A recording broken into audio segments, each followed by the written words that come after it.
Thanks कहना अपने chief minister को कि मैं जिंदा वापस आ गया। ये किस स्तर की बातें कर रहे हैं भारत के संवैधानिक पद पे बैठ के? इसकी गरिमा को इतना ना गिराए मोदी जी। प्रधानमंत्री की सुरक्षा में चूक हुई है माँ का दूध। सच को सुनेंगे? अरे मन मर्जी से चलने वाले लोग हैं यार। देश इनके लिए क्या है? भाग्यशाली थे, बिना चोट लगे आ गए।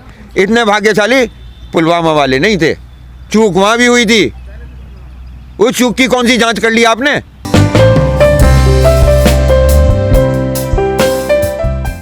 सबसे बड़े अफसोस की बात यह है कि अब भरोसा ख़त्म करते करते सत्ता के लिए राजनीति इस स्तर पर पहुंच गई है कि जहां पर इस तरीके के आरोप लगने लगे हैं कि प्रधानमंत्री के खिलाफ साजिश कर रही है कोई राजनीतिक पार्टी, ऐसा कर रही है। ऐसी राजनीतिक पार्टी के ऊपर इल्ज़ाम लगा जिसने इस तरीके की साजिशों की सबसे ज़्यादा कीमत अदा करी है।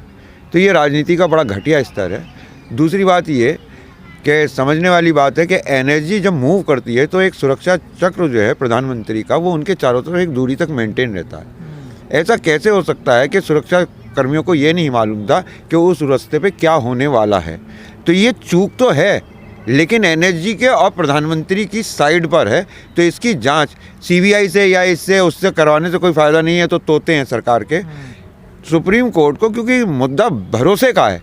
तो सुप्रीम कोर्ट को ये अपने अंडर में जांच लेनी चाहिए कि जहां ये पता चल सके कि इस लेवल पर जाके भारत के लोकतंत्र के साथ क्या क्या जा रहा है। तो अगर अब सच का बाहर आना बहुत ज़रूरी है और उसमें हमें न्याय की एजेंसी को बदलना पड़ेगा। इसकी जांच जो है सुप्रीम कोर्ट के जज से करवानी चाहिए। लेकिन बीजेपी तो कह रही है कि कांग्रेस की चाल है, कांग्रेस सरकार बताए इसको, जो पंजाब में कांग्रेस। देखिए, अगर ये साजिश है तो साजिश साबित हो, कैसे पता चल जाता है अचानक इन नेताओं को 1 मिनट के अंदर इनके पास कौन सी अंतर्यामी शक्ति है? इन्हें 1 सेकंड में ये पता चल गया कि साजिश थी और वो था और वो था। और ये किस तरीके की बातें करने लगे? जेपी नड्डा साहब एक बड़ी महत्वपूर्ण सीट के ऊपर बैठे हुए हैं, उनके ऊपर बड़ी जिम्मेवारी है कि साहब मुख्यमंत्री जो है वो फ़ोन नहीं उठा रहे थे। ये क्या कहने का आपका स्तर आ गया? क्या करता मुख्यमंत्री जब सारी की सारी सिक्योरिटी एनर्जी के अंडर में चली गई? तो मुख्यमंत्री किसे फ़ोन करेगा?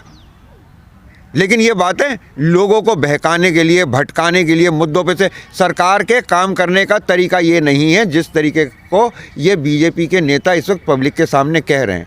और सबसे ज़्यादा पतन की पराकाष्ठा ये है कि प्रधानमंत्री ने लौटकर, नरेंद्र मोदी अपनी तरफ से कुछ भी कहने के लिए स्वतंत्र हैं, लेकिन नरेंद्र मोदी जब भारत के प्रधानमंत्री पद पर बैठे हुए थे और वो आकर ये कहें, थैंक्स कहना अपने चीफ मिनिस्टर को कि मैं जिंदा वापस आ गया।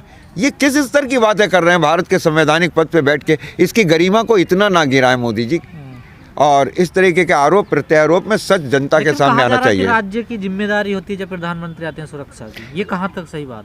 प्रधानमंत्री की सुरक्षा की जिम्मेवारी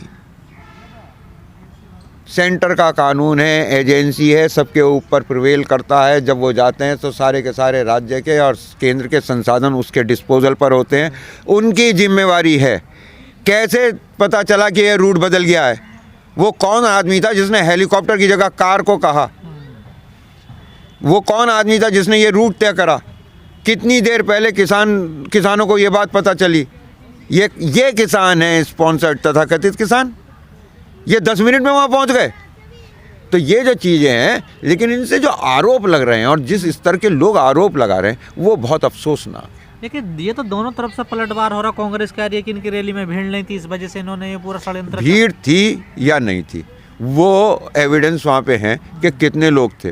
वो मौसम ख़राब की वजह से नहीं पहुँचे या इनकी जो इन्होंने अभी तक किया। देखिए, ईमानदारी की बात बताऊँ, पंजाब के अंदर इस वक्त एक बात ये थी कि हम 1 साल तक इस आदमी के दरवाजे पे इसके इंतज़ार में पड़े रहे और इसने हमें मिलने के लिए नहीं बुलाया, ये हमारे पास नहीं आया। हमारे 700 से ज़्यादा लोग शहीद हो गए और ये तब अब हमारे घर आ रहा है। तो उनमें एक आक्रोश तो है, तो वो ज़्यादा से ज़्यादा उस आक्रोश में क्या करेंगे कि वो इसकी रैली में नहीं जाएंगे। लेकिन इस तरीके से ये इसे षड्यंत्र बता के प्रधानमंत्री के ऊपर ला के ये तरीका भारत के लोकतंत्र ना, लोग आपने देखा होंगे भगते हुए गाड़ियों के साथ भी नहीं। वो रास्ता क्यों रोकेंगे? कैसे रोक लेंगे? वो वहाँ तक पहुँचेंगे कैसे रास्ता रोकने वाले? वो एनर्जी के अंडर में है भाई। जांच होनी चाहिए एनर्जी के ऑफिसर्स की और सुप्रीम कोर्ट के जज के अंडर में होनी चाहिए। राष्ट्र के सामने सच आना चाहिए। राजनीति का स्तर इतना ना गिराया जाए कि जिसके ऊपर व्यवस्था दांव पे लग जाए। कंट्री फर्स्ट देश इन सबसे बड़ा है, बीजेपी से भी बड़ा है, संघ से भी बड़ा है। मोदी से भी बड़ा है, कांग्रेस से भी बड़ा है, नेहरू से भी बड़ा है, गांधी से भी बड़ा है, देश सबसे बड़ा है। और देश जिस तरीके से चलता है सब कुछ लिखा हुआ है, लेकिन मानते ही तो नहीं। इतने दिन से आपसे चिल्ला चिल्ला के मैं कह रहा हूँ ना, ये चिल्ला रही है बुरी तरह से सर। मैं भी तो चिल्ला चिल्ला के ये कह रहा हूँ कि भैया ये तो कम से कम पढ़ लो संविधान में और कानूनों में लिखा क्या है। नहीं, आपकी नज़र से कौन जिम्मेदार है इस पूरी चूक की? अगर इसे चूक माने तो एनएसजी, और अगर इसे घटियापन की राजनीति और राष्ट्र की व्यवस्था को चोट पहुंचाने वाला कदम तो जेपी नड्डा का ट्विटर और प्रधानमंत्री नरेंद्र मोदी का वक्तव्य। राजनीति को इतने नीचे के स्तर पर मत गिराओ कि बिल्कुल भरोसा ख़त्म हो जाए, तुम्हारा कुछ दांव पे नहीं है। भगत सिंह इस देश के लिए फांसी इसलिए नहीं चढ़ा था कि कोई नरेंद्र मोदी जैसा पूंजीपतियों का एजेंट, झूठा, अज्ञानी, अहंकारी आगे इस व्यवस्था और इस राष्ट्र को नुकसान पहुंचाए। भगत सिंह अभी जिंदा है। एनएसजी की जिम्मेदारी होती है एसपीजी की? National security guard, SPG, DGP, PGP, इतनी सारी एजेंसीज उसके अंदर इन्वॉल्व होती हैं कि वो एक सुरक्षा चक्र है इनका। वो जब मूव करता है तो इनके चारों तरफ वो चलता है अपने आप। अगर मेरे से आगे वाला 100 किलोमीटर आगे होना चाहिए तो मैं अगर 50 किलोमीटर आगे बढ़ गया हूँ तो 50 किलोमीटर वो भी आगे बढ़ गया। लेकिन पंजाब के सीएम कह रहे हैं कि इन्हें हेलीकॉप्टर से आना था हेलीपैड तक, ये गाड़ी से कैसे आए, क्यों आए? भाई उनके हाथ में तो कुछ है ही नहीं। वो हेलीकॉप्टर से आएंगे, पानी के जहाज से आएंगे, पनडुब्बी से आएंगे, पंख लगा के उड़ के आएंगे, ये फैसला इनका है। इसमें वो चीफ मिनिस्टर करेगा क्या, उसका जिक्र क्यों हो रहा है, मेरी तो ये समझ में नहीं आ रहा। पूरा तो निशाना होने पर उनसे कहा जा रहा है इस्तीफा दे देना चाहिए, राष्ट्रपति शासन लगा। गृह मंत्री दे दे। प्रधानमंत्री की सुरक्षा में चूक हुई है, उन लोगों ने गड़बड़ करी है, कोई नुकसान तो नहीं हुआ। इनके पार्ट पे गृह मंत्री इस्तीफा दे दे। मीडिया पिया है माँ का दूध, सच को सुनेंगे। अरे मन मर्जी से चलने वाले लोग हैं यार, देश इनके लिए क्या है। तो क्या आप इसे षड्यंत्र नहीं समझ रहे? षड्यंत्र किसके हिस्से पे? जांच कर लो। मुख्यमंत्री नहीं निकलेगा जिम्मेवार, कांग्रेस नहीं निकलेगी जिम्मेवार। जिम्मेवार वो लोग निकलेंगे जिनके ऊपर ये जिम्मेवारी थी कि प्रधानमंत्री की सुरक्षा की। एनएसजी जिम्मेवार निकलेगी, गृह मंत्री निकलेगा। ठीक आप भाग्यशाली थे, बिना चोट लगे आ गए। इतने भाग्यशाली पुलवामा वाले नहीं थे, चूक वहां भी हुई थी। उस चूक की कौन सी जांच कर ली आपने? तो क्या किसान हम वहां तो किसानों को पता कैसे चली मेरे दोस्त, मुझे ये तो बता दो। किसकी तरफ से पता पड़ा किसानों को? और इतनी बड़ी तादाद में लोग वहां थे कब? किसान नहीं थे वहां। अगर होते तो वो रूट में कैसे था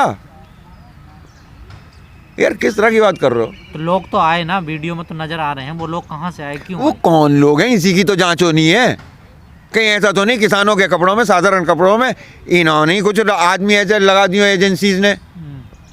लेकिन वहाँ जब रैली होनी थी, तमाम जो पोस्टर लगे उन्हें भी फाड़ते नजर आ रहे हैं किसान। तो ऐसी ये उनका आक्रोश है, वहाँ पोस्टर फाड़ लेंगे, कुर्सी तोड़ लेंगे, कुर्सी उठा के घर ले जाएंगे, ये आक्रोश है। नहीं आएंगे, ये आक्रोश है। लेकिन प्रधानमंत्री पे एनएसजी का सुरक्षा चक्र तोड़कर गोली लग जाती तो इस पूरे मामले से किसको फायदा होगा?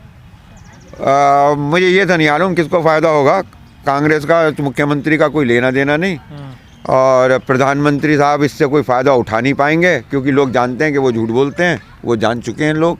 और नुकसान मैं आपको कन्फर्म बता दे रहा हूँ किसका होगा। नुकसान देश का हो रहा है, हमारी वर्तमान राजनीतिक व्यवस्था का हो रहा है, हमारी एजेंसीज़ का हो रहा है भाई। तो नुकसान तो कन्फर्म है कि तुम्हारा, मेरा, संविधान का, एजेंसीज़ के ऊपर भरोसे का नुकसान उसका हो रहा है। ये अपने अपने फ़ायदे देख। स्मृति ईरानी ने एकदम मोर्चा संभाला, कहा कि ये कांग्रेस की ऐसी गंदी हरकत है। देखी, ये कौन है? स्मृति ईरानी केंद्रीय मंत्री नहीं, आप जानते नहीं है क्या? केंद्रीय मंत्री स्मृति, वो जो पहले वो सीरियल्स में काम किया करती थी, सीरियल में, क्योंकि सास भी कभी बहू थी, क्योंकि मंत्री भी कभी एक्टर थी, वही वाली ना। तो बेचारी को कहने दो। ऐसे हेमा मालिनी कानून नहीं समझाने आई थी, ये किसान जानते नहीं है कि ये कानून किस तरह से उनके फायदे में है। जैसी हेमा मालिनी सीनियर है, ये जूनियर है बेचारी। बाबा रामदेव ने मोर्चा खोल दिया कि 133 करोड़ जनता का अपमान है, ये उनकी बेइज्जती है। ये बाबा जी वापस आ गए क्या मैदान में? ओ मोदी जी के सम्मान में बाबा जी मैदान में। अब बाबा दो हो गए, लड़ाई हो जाएगी। आप लोग राजनीति ना करें, पत्रकारिता करें। ऐसे सवाल कृपया करके ना पूछें कि जहां सब आदमी एक दूसरे के ऊपर शक कर रहे हो। तो आपने अब 2 बाबा जी कर दिए। बाबा जी ऑलरेडी एक हैं, ये दूसरे वाले बाबा जी नहीं चलेंगे। बाबा इनके रामदेव। आए नहीं, अब ओरिजिनल बाबा आ चुके हैं यार। हाँ, अब बाबा सिर्फ एक हैं, हाँ। गोरखपुर वाले। ये बाकी जितने हैं, और उनकी नकालों से सावधान, उनकी कोई ब्रांच नहीं है। बीजेपी ने कड़ा मोर्चा संभाल लिया इस पूरे मामले को लेकर। हर कोई बयान दे रहा, तमाम मुख्यमंत्री, नेता, हर कोई कह रहा कि प्रधानमंत्री के साथ ये क्या होने वाला था। बहुत चिंता की बात है, और बीजेपी की चिंता बिल्कुल वाजिब है। क्यों मुझे पकारो यार सुबह? बीजेपी वाली इसके अलावा और क्या कह सकते हैं? और ज़ोर ज़ोर से चिल्ला के कहेंगे, पब्लिक को बहकाने की कोशिश करेंगे। लेकिन बात वही है कि जब आदमी का ये पता चल जाए कि भाई ये झूठा है, तो चाहे धीरे से बोले चाहे चिल्ला के बोले, सामने वाला तो जानता है कि झूठ बोल रहा है।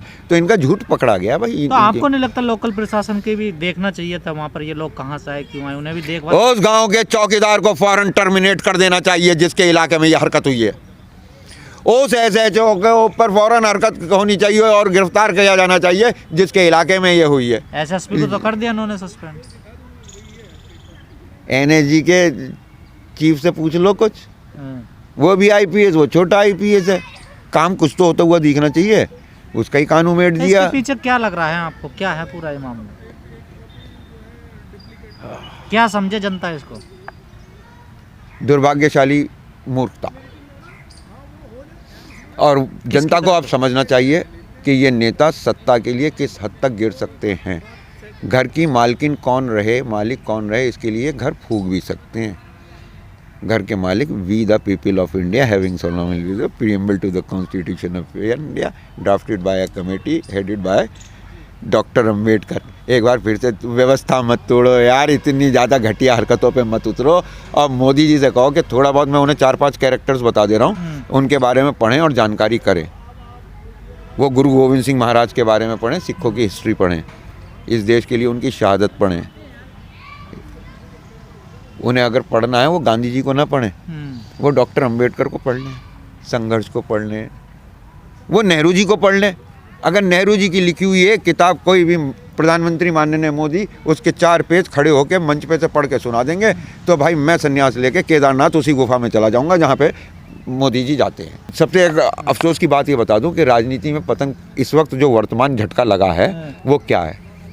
जब नेहरू जैसे पढ़े लिखे इंसान ने, जिसने डिस्कवरी ऑफ इंडिया जैसी किताब लिखी, एक उसने ऑटोबायोग्राफी का एक ऑटोबायोग्राफी लिख के एक स्टैंडर्ड फिक्स करा, उसको जब पढ़े लिखे को, बुद्धि के मालिक ब्राह्मणों के सर्वश्रेष्ठ प्रोडक्ट को एक नकली डिग्री वाले गुजराती ने आके गाली बकनी शुरू करी और ब्राह्मणों ने तालियां बजाईं, उस दिन भारत की राजनीति का पतन हो गया था, क्योंकि बुद्धि भ्रष्ट हो चुकी थी। अगर ब्राह्मण ब्रह्मा के सर से निकला है और बुद्धि का मालिक है और इस हरकत पे ताली बजा रहा है, तो हम उसके लिए अफसोस के अलावा कुछ नहीं कर सकते।